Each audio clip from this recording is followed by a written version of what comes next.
Hello and welcome to Story Verdict Toady. I'm going to tell you the story of Mom shredded my $10 blueprints and kicked me out for being poor.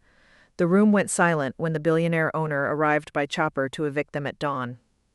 The story goes like this. The night my mother shredded $10 million worth of architectural blueprints in front of me, she wore the silk robe I had bought her, stood beneath the chandelier I had commissioned for the mansion I secretly owned, and called me a poor little street artist, who should be grateful she had tolerated me for so long. My name is Aria Vale.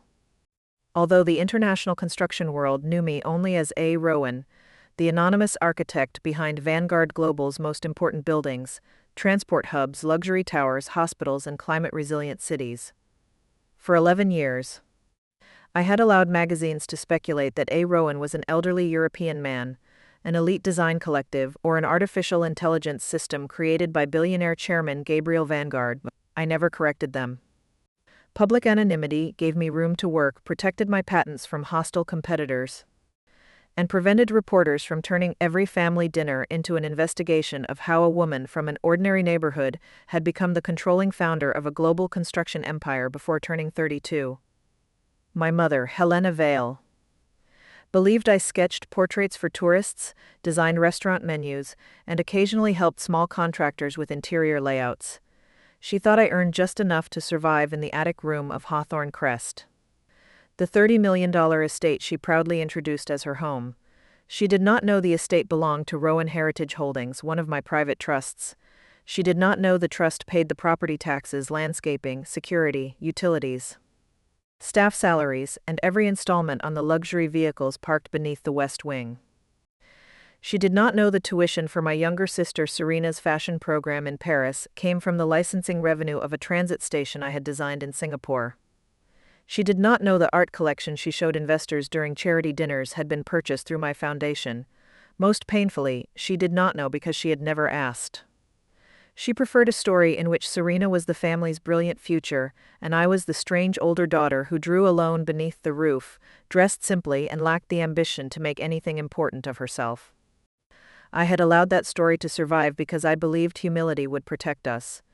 My father, Daniel Vale, had died when I was 21, leaving behind a drafting table, a collection of mechanical pencils, and a belief that buildings should make vulnerable people safer rather than merely make powerful people look taller. He had been a structural engineer who never became famous, partly because he spent his career correcting wealthy men's mistakes without attaching his name to the finished projects.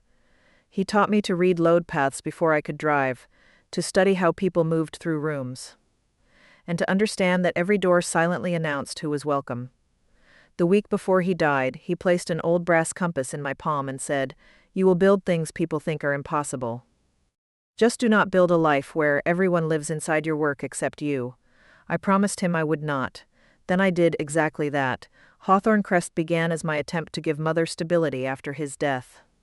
She had spent years worrying about medical bills, mortgage notices, and Serena's future. When the first Vanguard licensing agreement paid me more money than our family had ever possessed, I purchased the estate through a trust and told Mother an international investor wanted a reliable family to occupy it while the owner remained overseas. The agreement charged $1 symbolic in annual rent. She never read the ownership appendix. Within months, she began calling the mansion ours. Within a year, she told people Serena would inherit it. I said nothing. I converted the attic into a studio because it had northern light, exposed beams, and a view of the river. Mother told guests I lived upstairs because artists prayed for strange spaces. The truth was S's. The attic was the only room in the mansion where no one entered without demanding something. I built Vanguard Global from there. I designed the first modular emergency hospital after watching temporary clinics collapse during a hurricane. I created structural software capable of optimizing steel use without compromising seismic safety. I developed a hidden geometric signature embedded within every original drawing, a pattern of micromeasurements, line weights, coordinate relationships, and metadata called the Rowan Cipher. To anyone else, it appeared to be an ordinary drafting convention. To Vanguard's verification system, it was a permanent record of authorship, revision history, and legal control. The cipher existed because early in my career, a senior architect attempted to claim one of my bridge designs. I learned that creative theft rarely begins with a brilliance, it begins with someone deciding the real creator lacks enough power to object. By the time I was 28, Vanguard operated in 22 countries. Gabriel Vanguard became the public chairman because he had the experience, reputation, and political relationships to protect the company while I remained hidden. He was 61. A billionaire before we met, and one of my father's former clients. Years earlier, when I presented him with a flood-resistant city plan no established firm wanted to consider, he studied the drawings for 6 hours.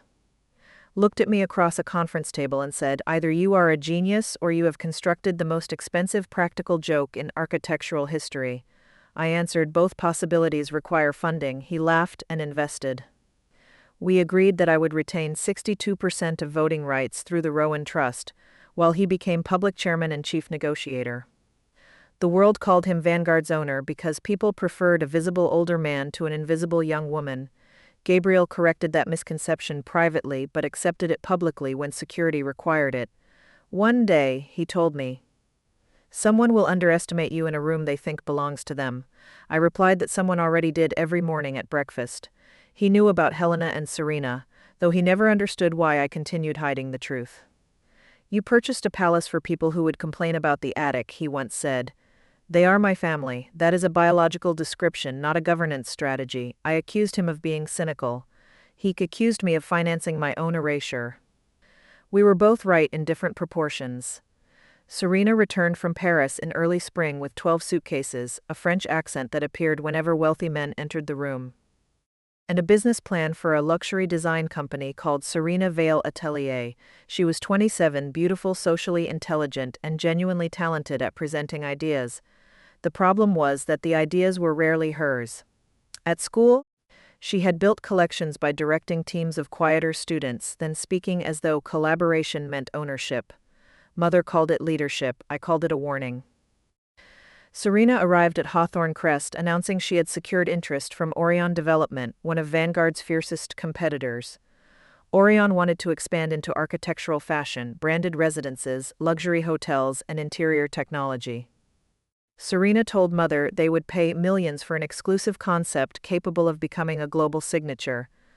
"I only need one defining vision," she said over dinner. "Something no one has seen before." Mother looked toward me. "Perhaps Aria can draw some decorations," Serena smiled. "This requires actual design, Mother. She draws buildings sometimes, restaurant facades and street portraits." I continued eating. On the table beside them rested a fruit bowl produced in a ceramic studio I had designed. Beyond the windows stood a suspension garden calculated through my software. The irony would have been entertaining if it had not felt so familiar. "What is Aureon requesting?" I asked. Serena sighed. "A mixed-use cultural tower combining fashion, performance, retail, and residential space. They want something iconic, and you told them you could produce it?" "I have taste." "Taste is not structural engineering. That is what engineers are for. Engineers cannot rescue a building whose organizing idea does not work." Mother interrupted. "Do not discourage your sister because your own career stalled." I placed down my fork. "My career is fine. You sleep in an attic, by choice. Successful people do not choose invisibility." Serena laughed softly. "Let her be, Mother. Not everyone needs to build an empire." I looked at the ceiling and imagined Gabriel hearing the sentence. He would have purchased the restaurant solely to fire the irony. 3 months before Serena returned, I had begun designing a project called Aurora Spire. The most ambitious building of my career. It was not merely a tower. The structure combined affordable artist housing, performance spaces, public gardens, fabrication workshops, adaptive facades, and a vertical transit system capable of turning wind pressure into supplemental energy. The design used curved load-bearing ribs inspired by folded leaves, allowing the building to rise above a narrow urban site without creating a fortress at street level. Governments in 3 countries had expressed interest. Vanguard estimated the intellectual property, future licensing, and development value above $100 million, while the original master blueprints alone were insured for $10 million. I kept physical studies in locked drawers inside the attic studio because my father had taught me never to trust a design that existed only on a screen. Every sheet contained the Rowan Cipher. The digital files remained encrypted through Vanguard servers. I did not discuss Aurora with Mother or Serena. Yet Serena noticed the models. She entered the attic one afternoon while I was meeting remotely with engineers. I found her standing beside the primary tower model, tracing one curved structural rib with her fingertip. "This is beautiful," she said. "Do not touch it. You made this?" "Yes." "For whom?" "A client." "Which client?" "Confidential." She walked around the model.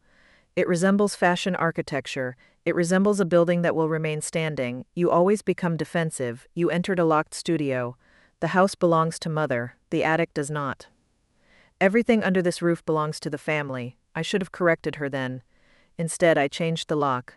Serena began asking questions casually. How much would someone pay for a concept like Aurora? Did I register my work? Could architectural drawings be used for fashion pavilions? Was Aureon really as unethical as competitors claimed? I answered carefully and notified Vanguard security.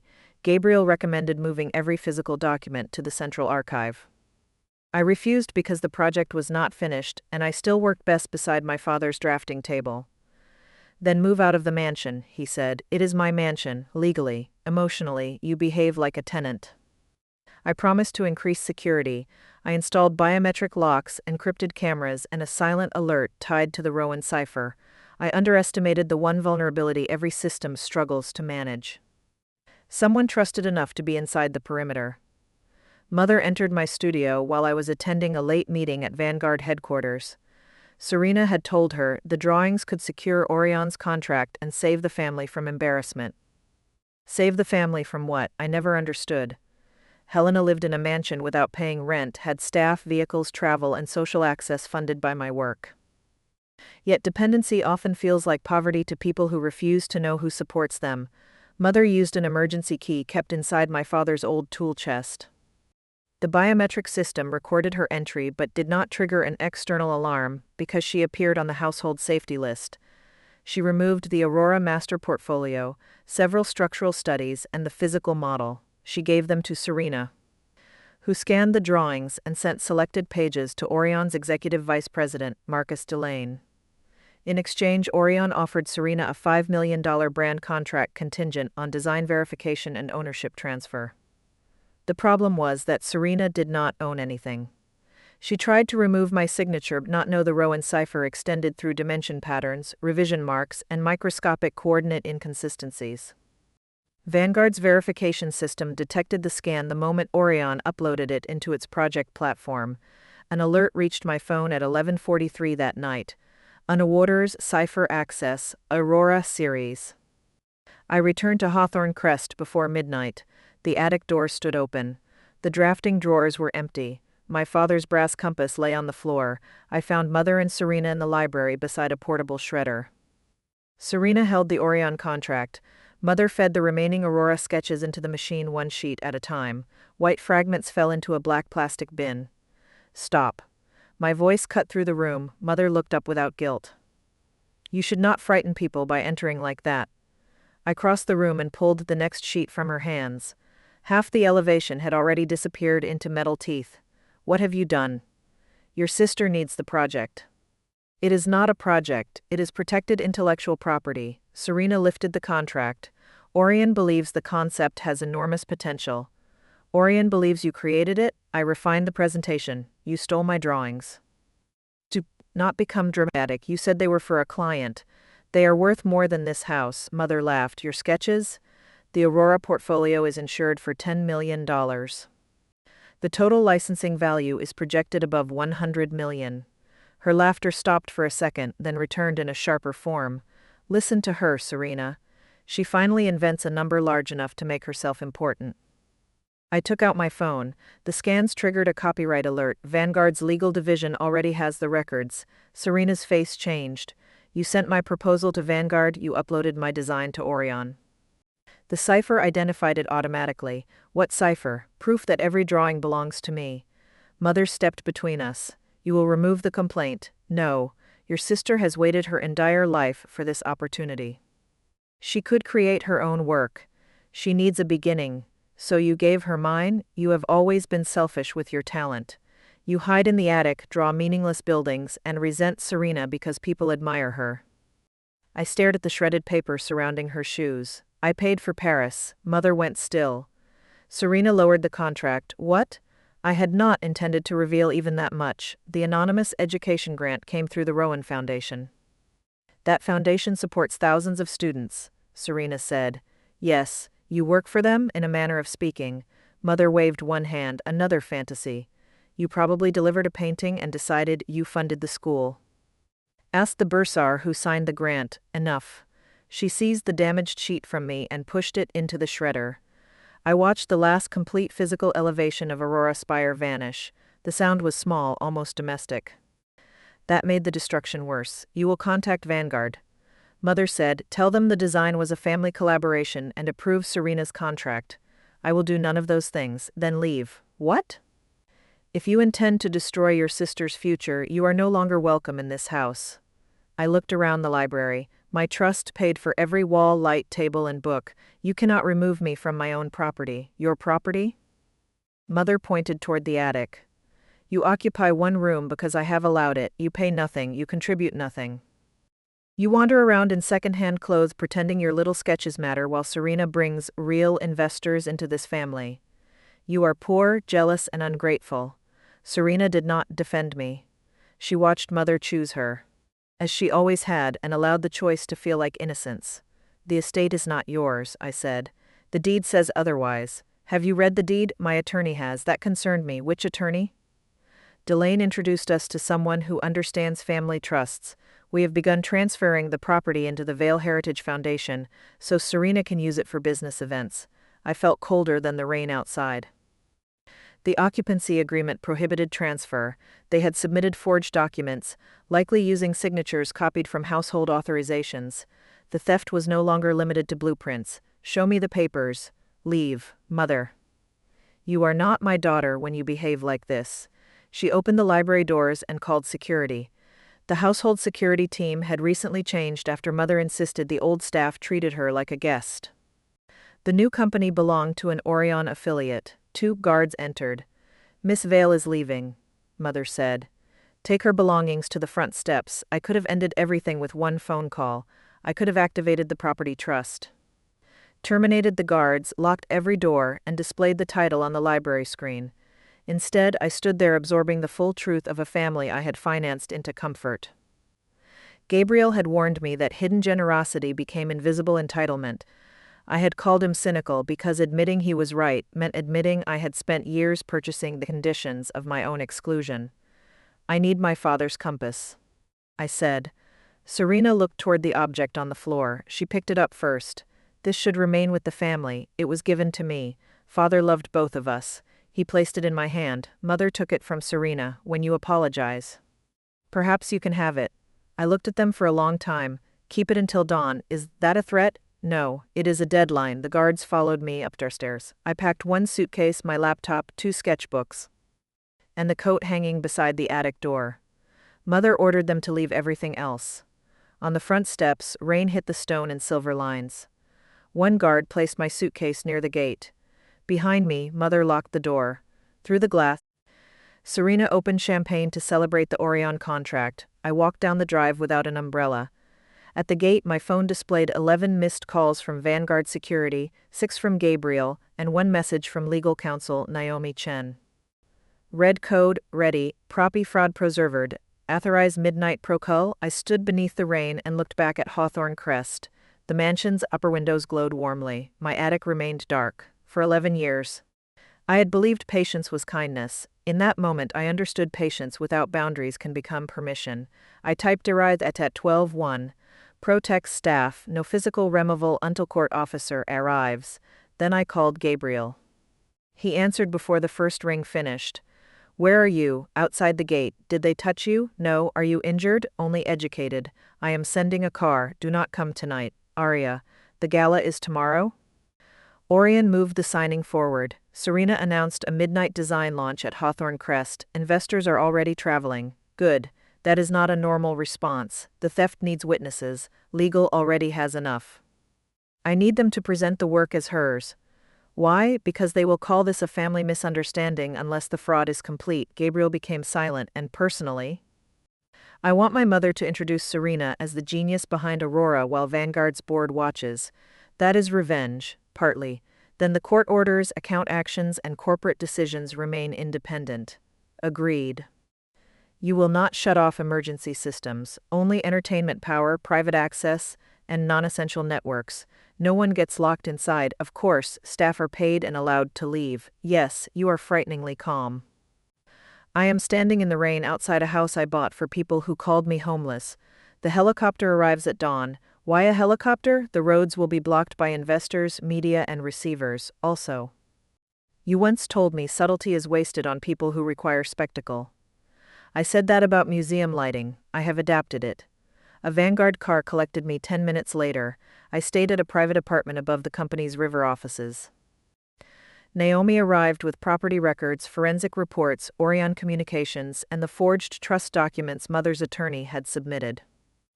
The signature assigning Hawthorne Crest to the Vale Heritage Foundation had been copied from a medical authorization I signed years earlier.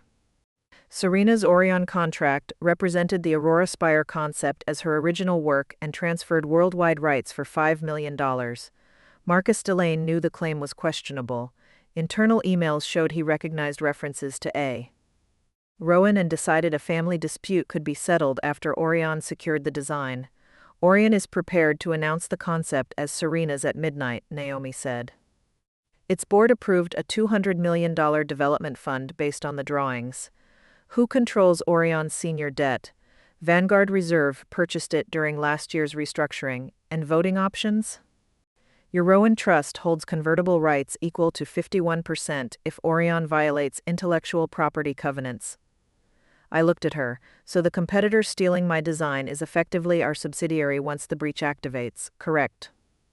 Does Delane know? He knows Vanguard owns debt. He does not know about the conversion rights. When can we activate? 1201. After execution of the fraudulent licensing agreement, the red code verifies the Rowan Cipher. Midnight Protocol converts the debt, freezes disputed project accounts, revokes network access, and appoints interim management. Independent directors approved it an hour ago. Employees? Payroll protected. Innocent teams remain active. Delane and implicated executives are suspended. The mansion? Court receiver signed the emergency preservation order. Occupancy terminates due to attempted fraudulent transfer and commercial misuse. Your mother and sister receive 72 hours of transitional accommodation. Tomorrow morning they may collect personal belongings under supervision. Not 10 minutes? The private gala suite contract allows 10 minutes to collect essential items once the event ends. Residential belongings require the full process. Good, Naomi studied me. You sound disappointed. I want lawful consequence, not fantasy. You also want symmetry, I know. Gabriel said you admitted revenge is involved. It is. Then I will repeat his warning. Feelings may explain why you stand in the room. They cannot decide what the law does. Understood. I spent the next day reviewing evidence and trying to draw. Every line became the sound of the shredder. I could recover the blueprints digitally. The physical sheets were not irreplaceable from a technical perspective. Yet those pages carried pencil pressure, coffee stains, erased mistakes, and notes made beside my father's table. They recorded thought before perfection. Serena had stolen commercial value. Mother had destroyed memory. By evening, social media showed Hawthorne Crest transformed for the launch gala. White lights covered the garden. A temporary stage stood beneath the east terrace. A glass model of Aurora Spire rose behind Serena's logo. She called the project Maison Aurora. A revolutionary fusion of fashion and architecture. Interviews described her childhood habit of sketching towers, though she had spent childhood asking me to build miniature houses for her dolls. Mother appeared beside her in emerald silk, telling reporters that Serena inherited Daniel Vale's visionary mind. My elder daughter Aria also draws, she said with a sympathetic smile, but she never developed the discipline to turn creativity into success. Aureon invited investors, developers, celebrities, editors, and several Vanguard executives who attended under instructions not to reveal me. My own board entered the estate as prospective partners. Mother greeted them beneath the chandelier purchased through their company and told them the family had discovered Serena's genius after years of supporting an unsuccessful sister. At 9, she sent me a message.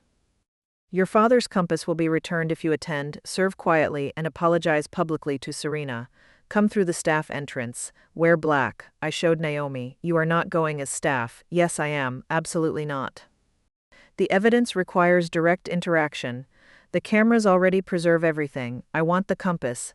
We can recover it under the property order. I want her to give it back before she knows. Naomi stared at me. You are testing whether she can change at the final second, perhaps. She has already shredded $10 million in protected work. I know. Hidden tests are another form of control. I know that too. Then why go? Because knowing intellectually and accepting emotionally are different, she sighed. Security stays within 20 feet. Agreed. I entered Hawthorne Crest through the service corridor wearing black trousers, a white shirt, and a catering jacket. Most household staff recognized me, but they obeyed confidentiality instructions. The kitchen supervisor, Mrs. Alvarez, held my hands and whispered, "We knew the house was yours." How? Invoices carry the Rowan Trust mark. Your mother never reads invoices. Why didn't you tell her? You told us not to. That answer belonged beside every other consequence. My secrecy had not merely hidden wealth. It had recruited good people into maintaining a family lie. I am sorry, I said. For what? Making staff protect me from my own household. She squeezed my fingers. Protect yourself tonight. Serena found me near the wine station. She wore a silver sculptural gown inspired by the curved ribs of Aurora Spire. She had copied even the building's structural language into clothing. You came, she said, for Father's compass. Mother said you could earn it. It is mine. Everything is always yours in your version. The design is mine's. She looked toward the illuminated model. You made drawings. I created the brand. A building is not a logo wrapped around stolen engineering. Aureon disagrees. Aureon will reconsider. You keep pretending powerful people know who you are. Some do. Then why are you carrying glasses? Because Mother asked. Serena smiled. At least you are useful tonight. She handed me a tray. Take champagne to the Vanguard delegation. They are considering a partnership after Aureon signs. Are they? Their executives have been staring at the model all evening. Perhaps they recognize it. Her smile weakened. You told them? The cipher did. There is no cipher. You will see at 12:1. Stop trying to frighten me. I am trying to give you one final chance. For what? Tell the truth before the contract is signed. Admit the drawings came from my studio. Return Father's compass. Walk away from Aureon. And lose $5 million? Keep your freedom. She laughed. You really believe your little copyright complaint could send me to prison? The forged property documents may become a larger problem. Her face changed. Mother handled the house using my signature. You cannot prove that. The trust can. What trust? Before I answered, Mother approached. Why are you bothering Serena? I offered her a chance to withdraw. Yet you're here to apologize. No. Then leave after serving the Vanguard table. Give me Father's compass. Kneel and apologize to your sister. The guests nearest us heard. Mother raised her voice deliberately. Everyone should know how jealousy damages families. Aria has spent years resenting Serena's discipline and talent. Last night, she attempted to sabotage this launch because she could not accept that her younger sister succeeded first. Cameras turned. Serena arranged her expression into patient sadness. Mother pointed toward the stage. And perhaps we can welcome you home. Home? The attic, under appropriate conditions.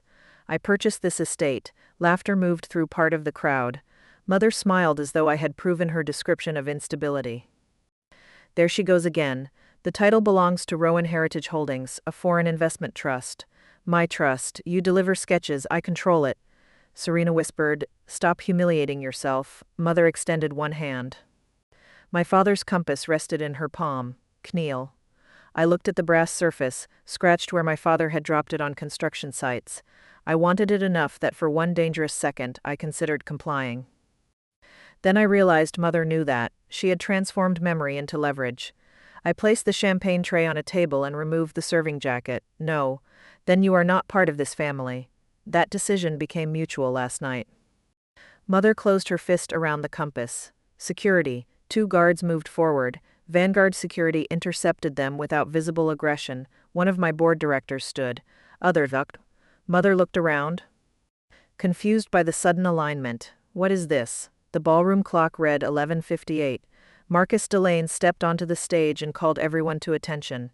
Ladies and gentlemen, in 3 minutes Aureon Development will sign an exclusive global agreement with Serena Vale Atelier for Maison Aurora, the most valuable new architectural concept of the decade. Applause rose. The giant screens displayed the tower renderings generated from my stolen files. Serena walked toward the stage. I followed. Mother grabbed my sleeve. "You will not ruin this. You already did." Delane invited Serena to sign. She took the pen. At 11:59, I connected my phone to the Vanguard verification network. Naomi asked through my earpiece, "Final authorization? Confirm staff clear of restricted zones. Confirmed emergency power unaffected. Confirmed. Doors unlocked?" Execute at 12:01 after signature. Serena signed at midnight. Delane countersigned. Cameras flashed. The screen announced Aureon appears. Myson Aurora Global Price secured. The ballroom erupted in applause. Mother pressed the compass against her heart and cried theatrically. "Your father would be proud," she told Serena. The clock changed to 12:01. I said, "Red code." The model lights turned crimson. The renderings disappeared. Every screen displayed a geometric network of fine golden lines spreading through the Aurora drawings. The Rowan Cipher verification began automatically. A voice announced, "Authorizes derivative detert. Original creator, A. Rowan. Price-sitter, Vanguard Global, Rowan Trust." Aureon executives stared at the screens. Serena looked toward Delane. "What is this?" He reached for a tablet. His access failed. The ballroom's decorative lights dimmed, leaving emergency lighting and the red glow of the verification display. Music stopped. Private elevators locked in the open position. Exterior gates remained unlocked but shifted into evidence preservation mode. Phones across the room vibrated. Aureon's board received suspension notices. Project accounts froze. The convertible debt activation transferred controlling voting rights to Vanguard Reserve. Security badges belonging to implicated executives became invalid. Court receivers entered through the main doors with attorneys, digital forensic teams, and independent officers. No one stormed the building. Real power rarely needed to run. Naomi stepped onto the stage. "This event is now subject to an intellectual property preservation order, corporate fraud investigation, and property receivership. Guests are free to leave after identifying any documents or investment commitments received tonight." Delane shouted, "You cannot take control of Aureon. Vanguard Reserve holds conversion rights triggered by verified intellectual property theft and fraudulent disclosure," Naomi replied. "The independent board activated those rights after your company executed the unlawful transfer. This is hostile acquisition. It is enforcement of an agreement your legal department signed last year." He looked toward me. "Who is she?" The central doors opened, and the sound of helicopter rotors approached over the estate. Dawn had not yet arrived, but the eastern sky had begun to pale. Guests moved toward the windows as a black helicopter descended onto the lower lawn. Gabriel Vanguard stepped out wearing a dark coat, followed by the public board chair, regulators, and the court-appointed property receiver. Cameras followed him through the terrace doors. Mother rushed forward. "Mr. Vanguard, thank God. This poor woman is claiming your company belongs to her." Gabriel walked past her. Serena approached with the stolen contract. "Sir, I can explain. My sister is unstable and jealous." He passed her too. He reached the stage where I stood beneath the red-lit Aurora model. Then one of the most famous billionaires in the construction world lowered his head and extended both hands toward me. In them rested the Black Founder's seal and the original title deed to Hawthorne Crest. "Chairwoman Aria Vale," he said, loud enough for every microphone. "Vanguard Global recognizes its founder, controlling architect, and majority owner. The board returns active authority to the woman who created this company and every verified line displayed behind us." The room went silent. Gabriel did not kneel, though several headlines later claimed he did. He bowed. A formal gesture required by the founder's charter, then handed me the seal. "The helicopter was excessive," I whispered. "You needed sunrise. I needed evidence. You needed both." The screens changed again. My corporate profile appeared beside projects across the world. Hospitals, airports, resilient housing networks, bridges, cultural centers, financial records, patents, and ownership charts filled the walls. Aria Vale, founder executive chairwoman, Vanguard Global, Rowan Trust, 62% voting control. The Aurora Spire appeared under its original name, with my revision history dating back 3 years. Serena stared at the screen. "You are A. Rowan?" "Yes, that is impossible. You wore my building as a dress." Mother looked from Gabriel to me. "You own Vanguard?" "I founded it. You told us you drew for small clients. I told you my work was confidential. You let me believe you were poor. You never asked how the mansion was paid for." You said an investor owned it. I held up the title deed. The investor was my trust. She reached Vanguard Security step between us. Hawthorne Crest belongs to the Rowan Heritage Trust, Gabriel said. Mrs. Vale occupied the property under a conditional family use agreement funded entirely by Chairwoman Vale. This is my home, Mother said. The agreement terminated when you attempted a fraudulent title transfer and used the property for unauthorized commercial activity. Aria can restore it. Every face turned toward me. No. You would evict your own mother at dawn? A court receiver is terminating occupancy. Transitional housing has been arranged. You planned this. You forged my signature. Serena needed a headquarters. You destroyed my work. You have digital copies. You shredded pages drawn beside Father's table. They were paper.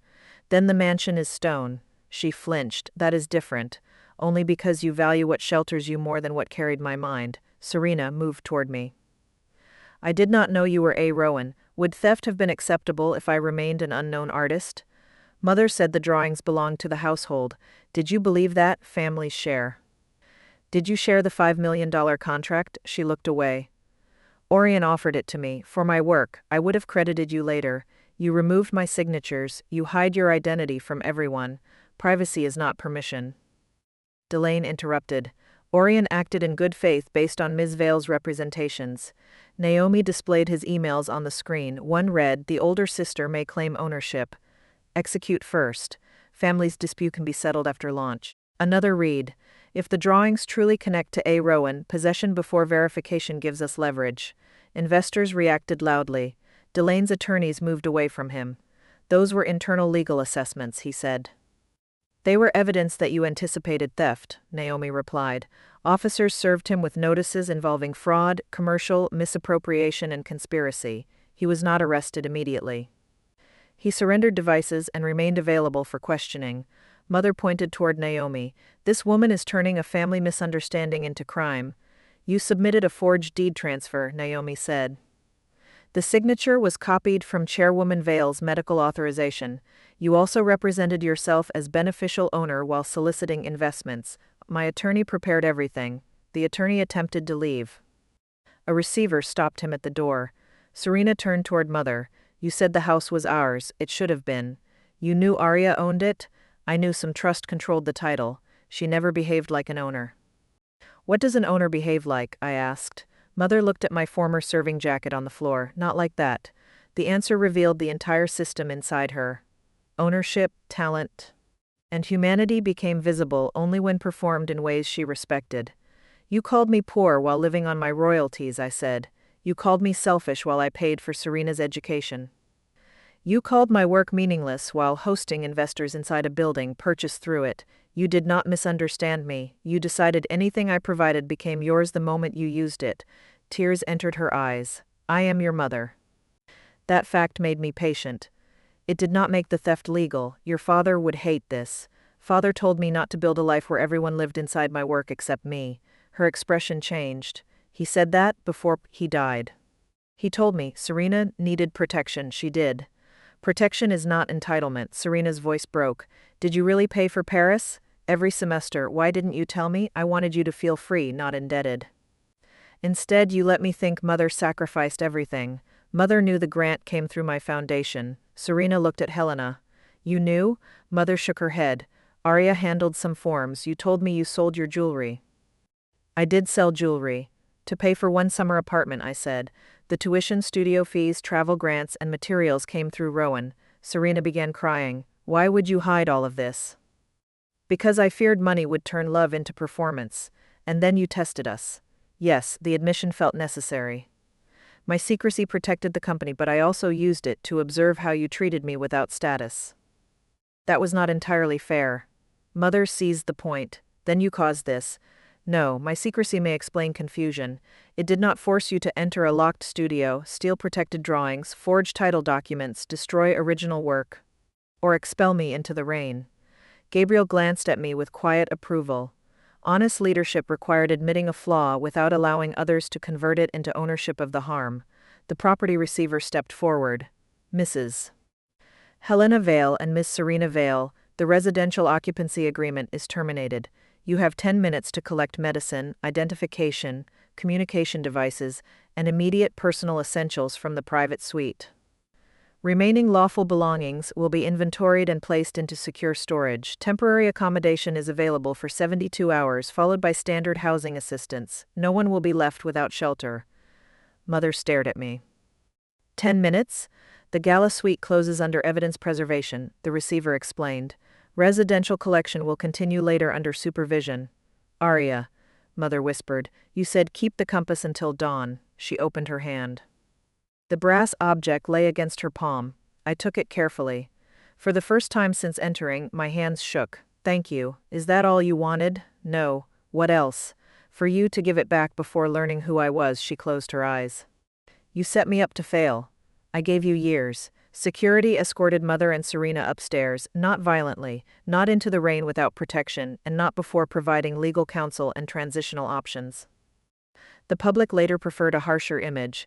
Dawn eviction, empty mansion, crying mother, billionaire helicopter, daughter standing victorious. The reality was quieter. Staff labeled belongings. Attorneys explained rights.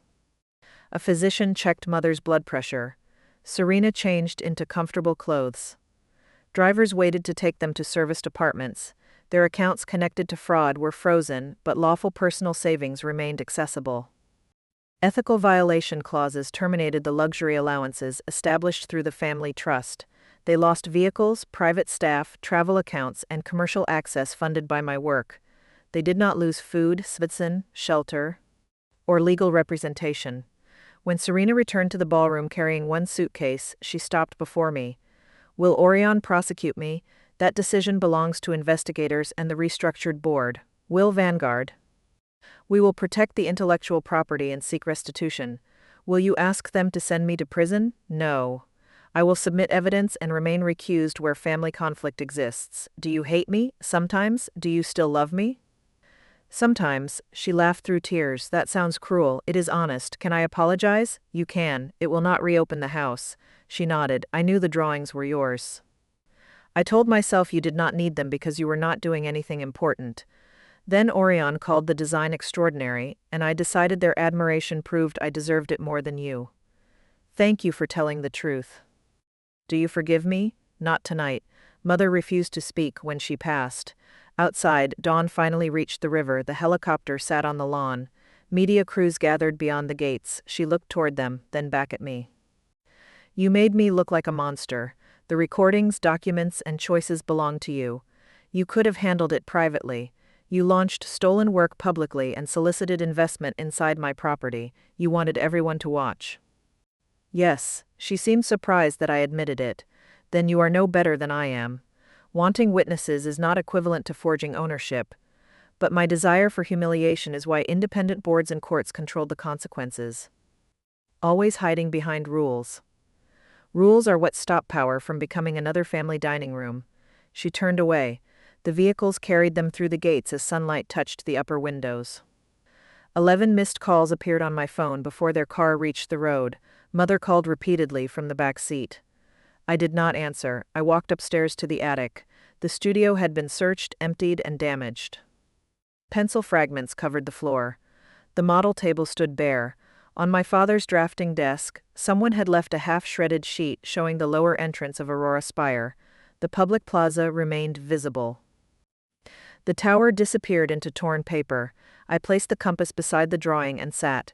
Gabriel entered without knocking. The board is waiting. Let them wait. Good. You usually object when I delay governance. This is not delay. This is finally living inside your own work. I looked around the attic. I do not want the mansion. You own it. Ownership and desire are different. What will you do? Give it away. To whom? Artists whose work is stolen because they lack money, representation, or family support. He smiled.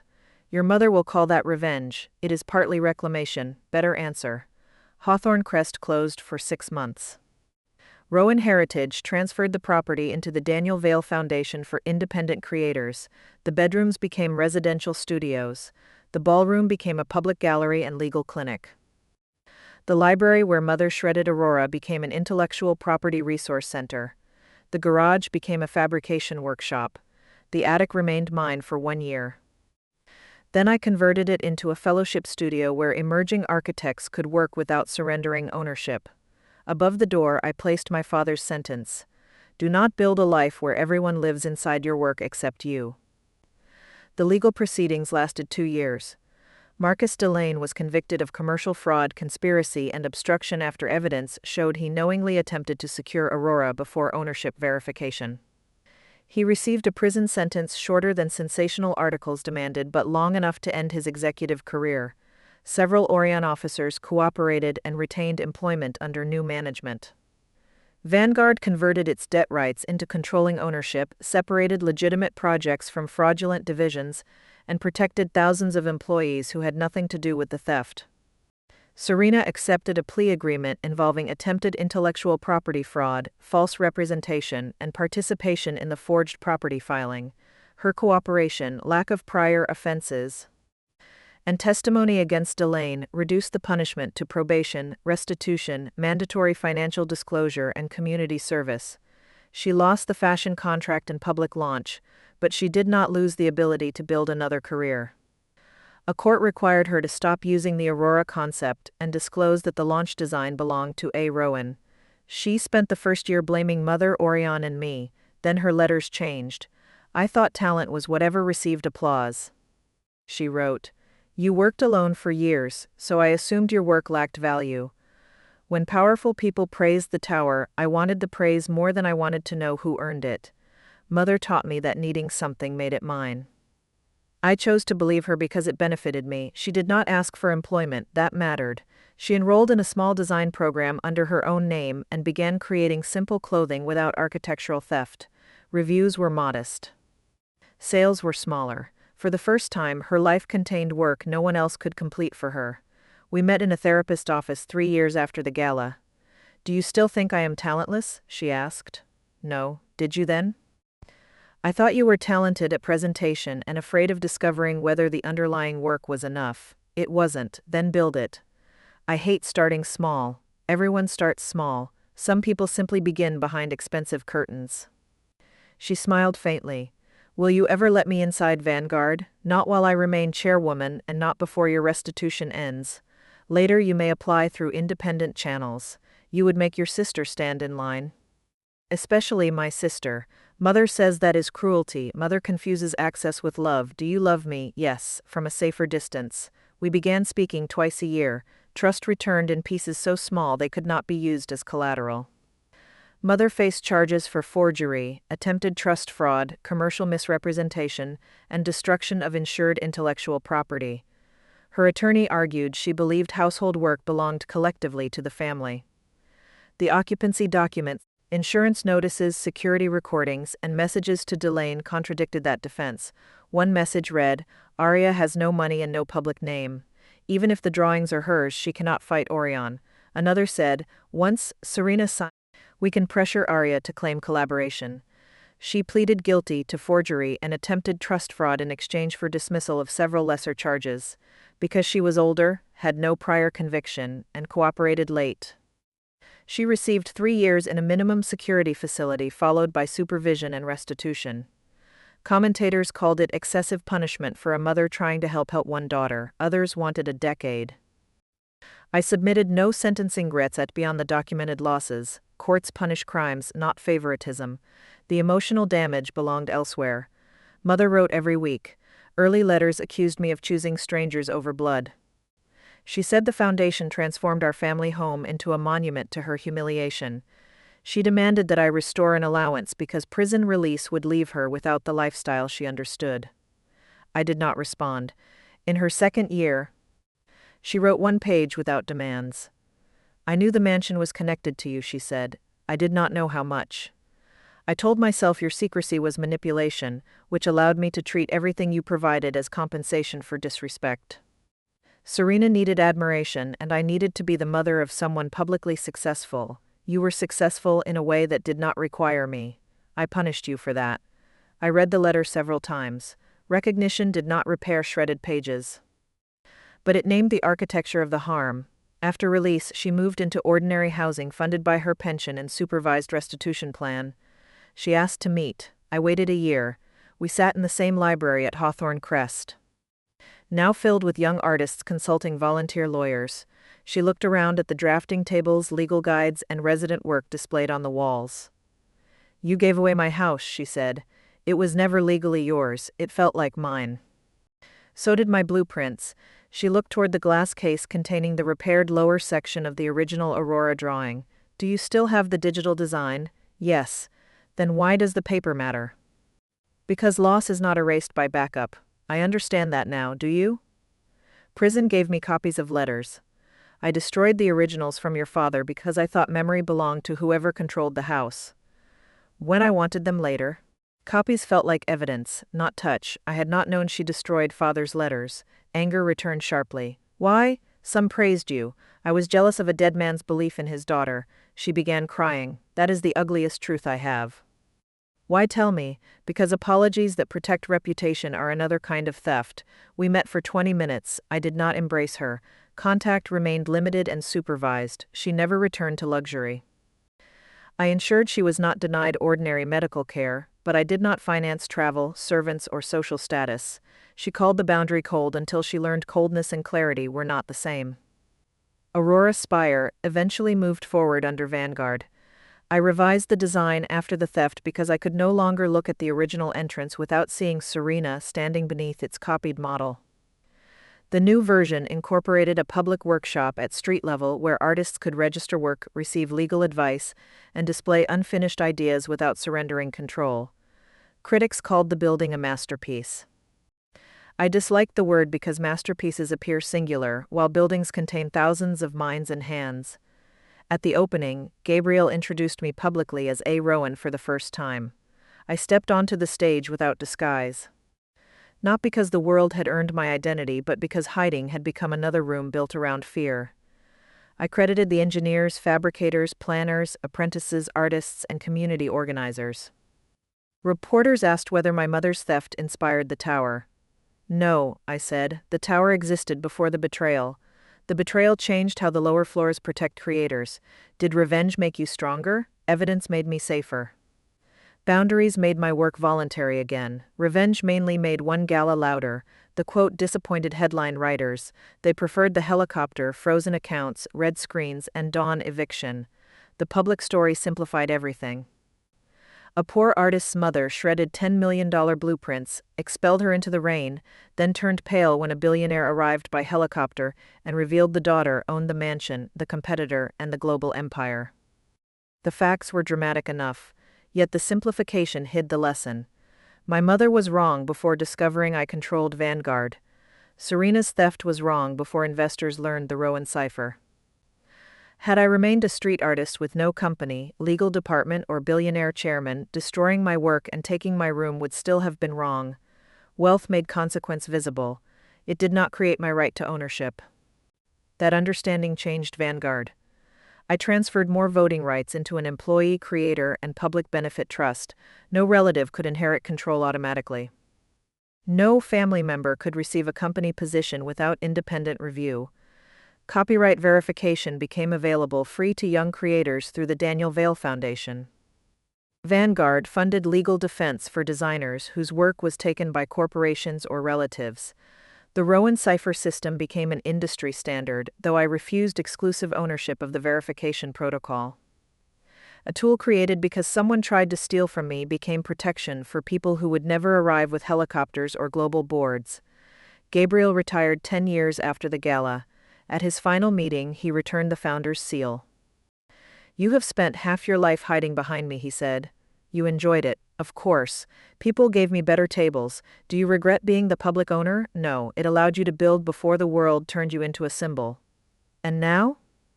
Now you must avoid becoming addicted to rooms, discovering who you are." The warning reminded me of my father. I stepped down as executive chairwoman several years later and transferred final control into the trust structure. The new chief executive was Amara Patel, an engineer who had once criticized Aurora's transit system during a board presentation. She shared no blood with me and had never treated disagreement as betrayal. Some investors wanted a Vail successor. I said Vanguard was an institution, not another mansion where family proximity became ownership. Serena attended the transition ceremony as an independent designer. She had built a modest sustainable clothing studio and paid the final restitution installment. So no throne, she whispered before the event. Only a chair with auditors. Yes. I hate that he is funny. Mother did not attend. Our relationship remained too fragile for public family narratives. She watched remotely and later sent one message: your father would be proud. For years those words had been leverage. This time, they arrived without a request. I answered, I hope so. When Mother became ill in her 70s, she named an independent medical proxy instead of Serena or me. That choice suggested she had finally understood that love did not require control. I visited twice during her final month. She asked whether Hawthorne Crest still belonged to the foundation. Yes. Do young artists sleep in the attic? One at a time. Do they know it was yours? They know it was a studio, not a bedroom? Both. She smiled sadly.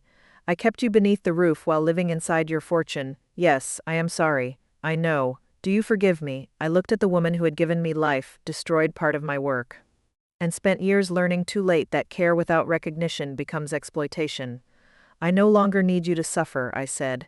I do not know whether that is forgiveness. It is more than I gave you that night.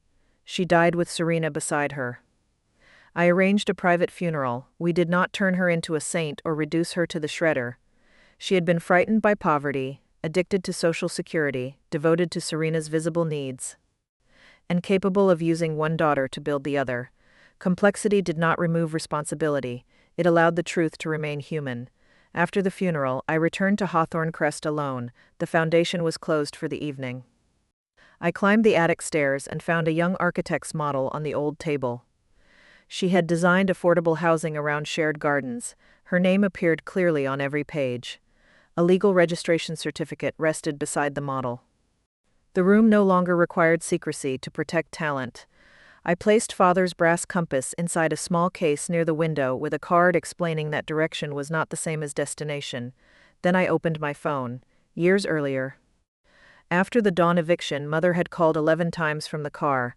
I had watched the missed calls accumulate before pressing block. For a long time I felt guilty about that moment. Later, I understood blocking a number did not erase love. It stopped panic from becoming immediate access. We eventually spoke again because contact returned under conditions I choose, not because tears demanded the old door. That distinction became the quiet center of my life. The red code, midnight protocol, billionaire helicopter, frozen accounts, and public reveal created a satisfying story.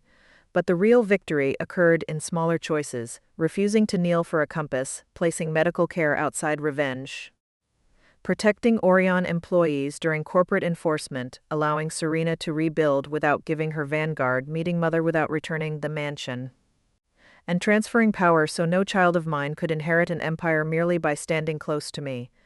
My mother shredded my $10 million blueprints and called me poor. My sister sold the design as her own. At 12:01, the Rowan Cipher exposed them, Vanguard activated the Midnight Protocol, and Gabriel arrived by helicopter at dawn to return the title deed before the court receiver removed them from the estate. Those events happened. Yet nothing essential about me changed when the room learned my name. I had already drawn the tower. I had already built the company.